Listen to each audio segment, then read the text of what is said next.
नमस्कार दोस्तों, let's study YouTube channel पर आपका हार्दिक स्वागत है। आई होप आप अच्छे होंगे, स्वस्थ होंगे। इस वीडियो में हम सबसे पहले हिमाचल प्रदेश में जो पंचायती राज चुनाव होने वाले हैं, तो चुनावों से पहले आचार संहिता लगती है, तो उसकी वजह से क्या सरकारी भर्तियों पर रोक रहेगी, क्या उस दौरान एग्ज़ाम देखने को मिलेंगे, उसके बारे में हम डिटेल में बात करेंगे। और उसके बाद एलाइड सर्विस एग्ज़ाम के बारे में बात करेंगे, जो अर्बन डेवलपमेंट डिपार्टमेंट की एग्जीक्यूटिव ऑफिसर और सेक्रेटरी की वैकेंसी जिनकी requisition public service commission Shimla के पास गई थी, उसके बारे में हम बात करेंगे। और फॉरेस्ट गार्ड भर्ती के बारे में भी हम बात करने वाले हैं, तो वीडियो को अंत तक ज़रूर देखना। डिटेल में हम बहुत सारी चीज़ों के ऊपर बात करेंगे। मैं एक पॉजिटिव नोट के साथ इस वीडियो को शुरू करना चाहता हूँ। आपने देखा होगा पिछले कल T20 वर्ल्ड कप का इंडिया और वेस्ट इंडीज़ का मैच होता है, और उस मैच के हीरो रहते हैं संजू सैमसन। और मतलब अगर आप उनकी पिछले 1-2 साल की परफॉर्मेंस की बात करोगे, तो अपने पोटेंशियल पे वो परफॉर्म नहीं कर पाए थे। वो वर्ल्ड कप स्क्वाड का हिस्सा भी नहीं होते, लेकिन डेस्टिनी उनको वहाँ पे लेके आती है। फिर उसके बाद प्लेइंग 11 में भी मतलब उसका भी वो हिस्सा नहीं रहने वाले थे स्टार्टिंग के मैचेस में, आपने देखा होगा। लेकिन डेस्टिनी फिर उनको, जब इंडिया के ओपनर अच्छा परफॉर्म नहीं करते हैं, तो वहाँ पे उनकी इंक्लूज़न होता है। पिछले कल के मैच के वो हीरो रहते हैं। तो कई बार क्या होता है कि आपके साथ अच्छी से अच्छी चीज़ें होती जाती हैं, लेकिन उसके लिए टाइम लगता है, पेशेंस रखना पड़ता है। और कहा जाता है कि अच्छे लोगों के साथ अच्छा होता है, लेकिन उसके लिए थोड़ा वक्त लगता है। किसी को अपनी मंजिल जल्दी मिल जाती है, कोई लंबे सफ़र पे रहता है। लेकिन एक चीज़ होती है कि आपको मेहनत मतलब लगातार करते रहना पड़ता है। आप जहाँ पे भी हो, जिस भी ऑर्गेनाइजेशन में हो, जिस भी कंपनी में हो, सरकारी नौकरी की तैयारी करो, जहाँ पे भी आप हो, मेहनत आपको करनी है। बस ये टारगेट नहीं रखना है कि मैं यहाँ पे पहुँच जाऊँगा। मैं देखता हूँ कि बहुत सारे लोग ऐसे टारगेट करते हैं कि एक बार हमें ये जॉब लग जाए, उसके बाद तो मज़े ही मज़े हैं।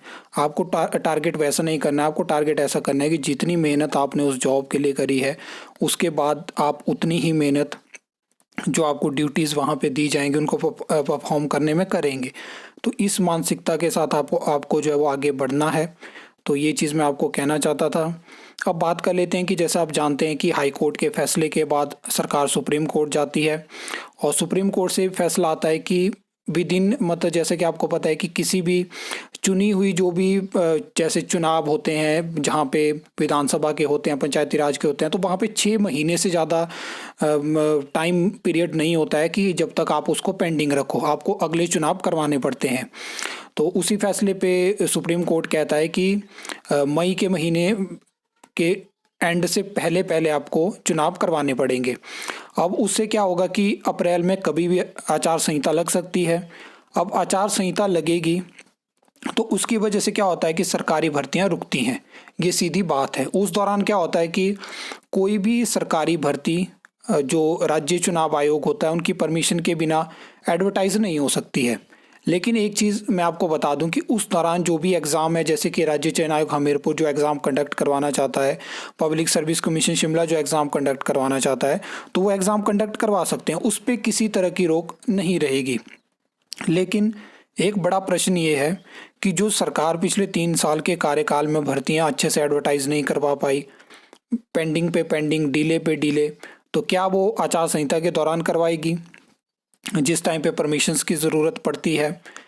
अब एक चीज़ ये भी है कि क्या आचार संहिता से पहले जो लास्ट एडवर्टाइजमेंट आनी थी राज्य चयन आयोग हमीरपुर की, क्या वो आ चुकी है? इसके बाद भी हमें आचार संहिता से पहले एक और एडवर्टाइजमेंट देखने को मिल सकती है।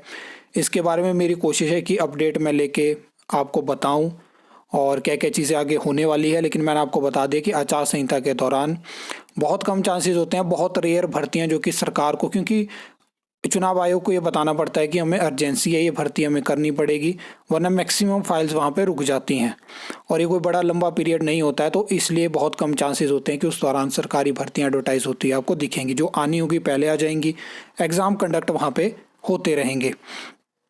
अब बात कर लेते हैं हम एलाइड सर्विसेज एग्ज़ाम के बारे में। देखिए पिछले टाइम की अगर हम बात करें, काफ़ी टाइम के बाद हमें एलाइड की वैकेंसी देखने को मिलती है।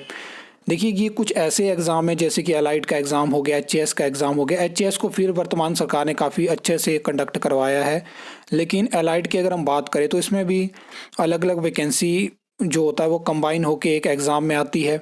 तो इसमें टाइम लग जाता है क्योंकि अलग अलग डिपार्टमेंट, बोर्ड, कॉरपोरेशन में अलग अलग तरह की दिक्कतें रहती हैं। किसी में आरएनपी रूल्स में है, किसी में कोई चीज़ है, जिसकी वजह से कम 6 महीने तक तो इसकी जो फाइल होती है वो क्लब होती है और उसके बाद एक एडवर्टाइजमेंट बनती है। तो अभी की स्थिति के अनुसार मैं आपको बताऊं तो कोई चांसेस नहीं है कि आचार संहिता से पहले आपको एलाइड की एडवर्टाइजमेंट देखने को मिलेगी। उसके बाद ही आप एक्सपेक्ट करना कि एलाइड की वैकेंसी आएगी मिड के आसपास ही, उसके बाद ही एलाइड आ सकता है। फिलहाल एचएएस के चांसेस बन रहे हैं कि एचएएस एग्ज़ाम आ सकता है। अब उसमें भी देखेंगे कोड ऑफ कंडक्ट से पहले आता है, उसके बाद ही हमें वो देखने को मिलता है। अब बात कर लेते हैं एग्जीक्यूटिव ऑफिसर और सेक्रेटरी के बारे में। इसकी रिक्विजिशन की जो डिटेल थी वो आरटीआई के माध्यम से मैंने आपको दिखाई थी, जिसमें कि एग्जीक्यूटिव ऑफिसर की 1 पोस्ट और सेक्रेटरी की 13 पोस्ट हैं। तो टोटल 14 पोस्ट आपको देखने को मिलेंगी। दोनों के लिए जो क्वालिफिकेशन रहती है वो सेम है, बैचलर डिग्री आपके पास होनी चाहिए। और ये पोस्ट है यूडी की। तो इसमें मैं आपको बता दूं कि रिक्विजिशन पहुंची थी पब्लिक सर्विस कमीशन शिमला के पास, लेकिन मल्टीपल ऑब्जेक्शंस उस पर लगी और जिसकी वजह से फाइल वापस हो चुकी है। अब उन ऑब्जेक्शंस को जब वो डिपार्टमेंट सही करेगा उसके बाद दोबारा रिक्विजिशन जाएगी। अब इस पे भी थोड़ी सिचुएशन कॉम्प्लिकेटेड हो चुकी है कि क्या ये भर्ती कोड ऑफ कंडक्ट से पहले एडवर्टाइज हो पाएगी, क्योंकि बहुत सारी चीज़ें यहाँ पे देखने को मिलती हैं। मैंने आपको बताया कि इस टाइम पे ऐसी स्थिति बन चुकी है जहाँ पे मैंने एक वीडियो में आपको बताया था, 4-5 वीडियो पहले आपको वो देखने को मिल जाएगी, जहाँ पे मैंने बताया था कि अलग अलग डिपार्टमेंट, बोर्ड, कॉरपोरेशन से जब बात होती है तो उन्होंने कहा कि इस टाइम पे ऐसी स्थिति है कि पुराने आरएनपी रूल्स के अकॉर्डिंग जो है वो पीएससी शिमला भर्ती नहीं करना चाहता है और नए आरएनपी रूल्स पे इतनी ऑब्जेक्शन लग रही हैं कि बहुत दिक्कत हो चुकी है। अब पीएससी शिमला भी अपनी तरफ से अच्छा काम कर रहा है, क्योंकि वो भी ये चाहता है कि अगर डिपार्टमेंट, बोर्ड, कॉरपोरेशन भर्ती करना चाहते हैं तो वो टाइमली अपने आरएनपी रूल्स को अपडेट करें। लेकिन वहाँ पे हमारे जो डिपार्टमेंट, बोर्ड, कॉरपोरेशन है वो सुस्त हैं, वो टाइमली चीज़ों को नहीं करते हैं। जब भर्ती अप्रूव होती है तब वो जाके उनको 6-7 साल के बाद याद आती है कि आरएनपी रूल्स तो बदलने हैं। तो इस वजह से भर्तियाँ डिले होती हैं। और फॉरेस्ट गार्ड भर्ती के बारे में लगातार मैं आपको कह रहा था कि आरटीआई लगाई है, लगभग 40 से 50 दिन हो चुके हैं, आरटीआई का हमें कोई रिप्लाई देखने को नहीं मिला है। अब इसमें भी स्थिति ऐसी बन चुकी है कि 2024 में तो काफ़ी ज़्यादा हाइप थी, जहाँ पे हमें सर्कल वाइज जो पोस्ट रहती है वो भी देखने को मिली। फिर 25 में क्या होता है, जून जुलाई के आसपास क्या होता है कि जो सर्कल में जिस तरह से रिजर्वेशन रोस्टर लगना था, अलग अलग कैटेगरी में डिवाइड होनी थी पोस्ट, उसके बाद से एकदम से वैकेंसी डंप हो जाती है। ना फिर कोई न्यूज़ देखने को मिलती है, ना आगे की जानकारी मिल पाती है कि क्या इस भर्ती के साथ हुआ। अभी कुछ दिन पहले हमें यही अपडेट देखने को मिलती है कि जो वन विकास विभाग है वहाँ पे वन मित्र भर्ती होगी, क्योंकि उससे पहले मैंने आपको बताया कि सितंबर अक्टूबर के पास वहाँ से कॉरपोरेशन से वनवीर भर्ती की 100 पोस्ट की रिक्विजिशन एचपीएससीडीसी शिमला गई थी। फिर क्या होता है कि यहाँ पे सरकार फैसला लेती है कि हम वनवीर यहाँ पे भर्ती करेंगे, वहाँ पे फॉरेस्ट डिपार्टमेंट में हमने वन मित्र भर्ती करे, तो क्यों अलग अलग पोस्ट पे भर्ती करनी है, तो यहाँ पे भी वन मित्र भर्ती करते हैं। तो रिक्विजिशन को एचपीएससीडीसी शिमला से वापस लिया गया और अब यहाँ पे भी वन मित्र भर्ती होगी, लेकिन इसका कोई इम्पैक्ट नहीं है फॉरेस्ट गार्ड भर्ती पे, क्योंकि ये कॉरपोरेशन की भर्ती है, वो डिपार्टमेंट की भर्ती है। लेकिन वर्तमान सरकार रेगुलर भर्तियां जो कि टेस्ट के माध्यम से होती हैं उनको लगातार डिले करती है, और ये 3 साल से ज़्यादा का पैरामीटर है जिसके अकॉर्डिंग मैं ये चीज़ें बोल रहा हूँ। ऐसा नहीं है कि कोई 1 साल 2 साल में ये चीज़ें हुई हैं, क्योंकि अब तो राज्य चयन आयोग भी वर्किंग में है और ऐसा नहीं है कि सरकार ने भर्तियाँ अप्रूव नहीं करी हैं। 10,000 से ज़्यादा इस टाइम पे ऐसी पोस्ट हैं जो कि रेगुलर हैं और जिनको सरकार ने अप्रूव करा है, लेकिन अभी तक उनको एडवर्टाइज़ नहीं करा है। तो ये सब चीज़ें होती हैं। बाकी इसके अलावा कोई आपका प्रश्न है, कोई एडिशनल इन्फॉर्मेशन आप चाहते हो तो कमेंट सेक्शन में ज़रूर बताना, क्योंकि आपके कमेंट पिक करके ही नेक्स्ट वीडियो का टॉपिक बनता है, उसमें चीज़ों को इंक्लूड किया जाता है, आरटीआई के माध्यम से जानकारी ली जाती है।